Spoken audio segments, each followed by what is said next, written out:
You're with us on the newsroom. Now, the Modi Sarkar had an opportunity to show that it was different from the UPA government. They had an opportunity to try and cut back on the perks and the privileges that MPs enjoy when they travel at airports. Instead, the government said in Parliament today that it will not cut back on the privileges and the protocols that VIP passengers and MPs get at airports across the country. What are the privileges that they're given? Take a look at some of these privileges, because they have access to lounges both at domestic and international airports, even if they've actually just paid for an economy class ticket.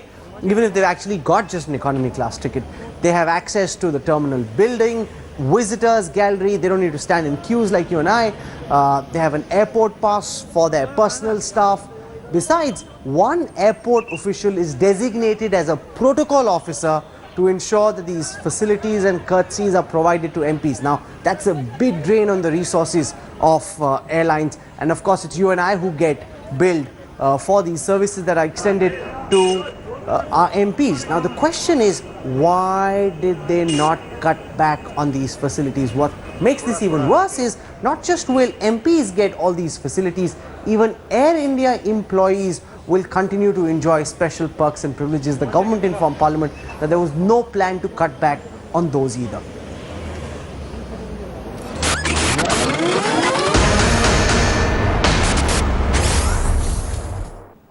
The government wants to cut the privileges of Robert Vadra, but has absolutely no plans to cut the privileges of our exalted MPs when they go to airports. Why should they be different from you and I, the Aam Aadmi? I want to go across to Dr. Mahesh Sharma, Minister of State for Civil Aviation. He's joining us on the newsroom this evening. Dr. Sharma, here was an opportunity for this government to show it was different, that it would not encourage the VIP culture and that everyone would be an Aam Aadmi. Why should MPs such as yourselves get this special treatment at airports, Dr. Sharma?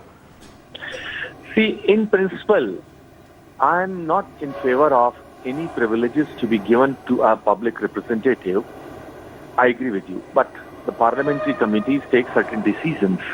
And let me tell you, our member parliament doesn't get any privileges at the airport. He is entitled for a business class ticket. In lieu of that, he is entitled for a lounge, where he is entitled for a cup of tea and a glass of water. That is all which any business class personnel is allowed for. So I think that about these privileges, any member parliament gets, there are no privileges. So he's also entitled, the one thing that you missed is a designated protocol officer who will deal with all MPs. Now, why should MPs have a chip on their shoulder? This is part of what the MPs are allowed as per the rules that have been laid out. This is part of the protocol that he gets. Why should he have a designated officer? It's such a burden on the airline, sir. Let me tell you, I have been as a member parliament and I have traveled. 40% of our aircraft doesn't have a business class.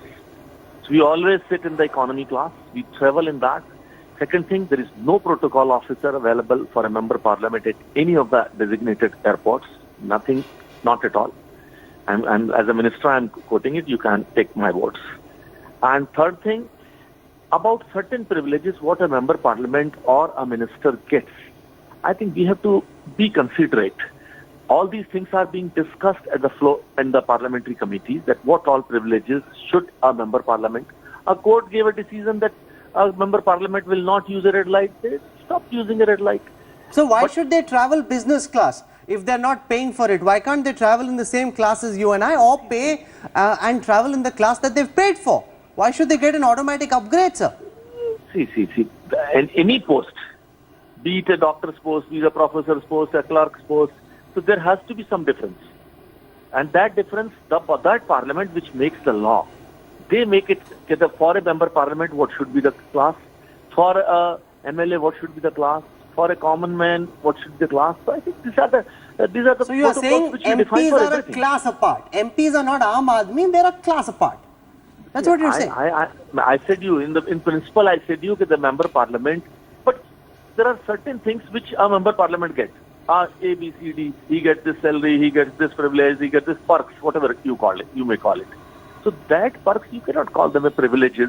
After all, member parliament is representing, I have got 22 lakh voters in my constituency. I am a representative of them. I sit with them, I dine with them, I go to the villages. In my constituency, there are 911 villages. So I one is go the and sit with privileges that are being given to the MPs. You're saying you all are special, even though you're saying in principle you don't think you're special, but you're backing the right to be special. The other is Air India, which is bleeding terribly, thousands of crores of losses, and you have said that you will continue to get 8 to 24 free concessional passes for members of Air India for family members of Air India employees. Which company in the world gives such expensive perks when they are bleeding, sir? See, it's not for any privileges.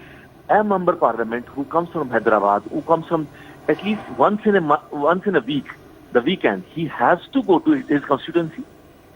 Sir, I'm now talking about Air India employees. Why should they get such expensive perks, sir? The airline is bleeding dry. The government is having to fund it, and employees who are very well paid, mind you, running into lakhs of rupees per month. They are being given 24 free tickets every year, business class, that too. See, there are 52 weeks in a year, and if they have to go and attend to their constituency, then what? I think that certain minimum things as a perk, you have to give to them. No, sir, you're talking about MPs. I'm asking you about Air India employees, because one of the other things you said was I agree with you. that Air India employees will get 24 free business class passes every year. Why, sir? Yeah, I agree with you. We are in the process of reviewing this concession, and we have to match it with the international airlines. Now, our problem with Air India is the other private airlines. They started giving this. They started giving heavy salaries to their pilots. So they have started poaching our pilots in the staff, and we are not getting. Can you believe we need around 200 crew members today, the trained crew members. We are in shortage about 170 trained pilots. We are not getting that. And so we have to match our international standards and the private airlines which are operating. Okay. But in principle, again, I feel that, and I'm in the process of cutting down the perks and all those things, what has been given to the Air India staff, which is a long pending problem of last so many years. And now we have to address that issue of union and all those activities also.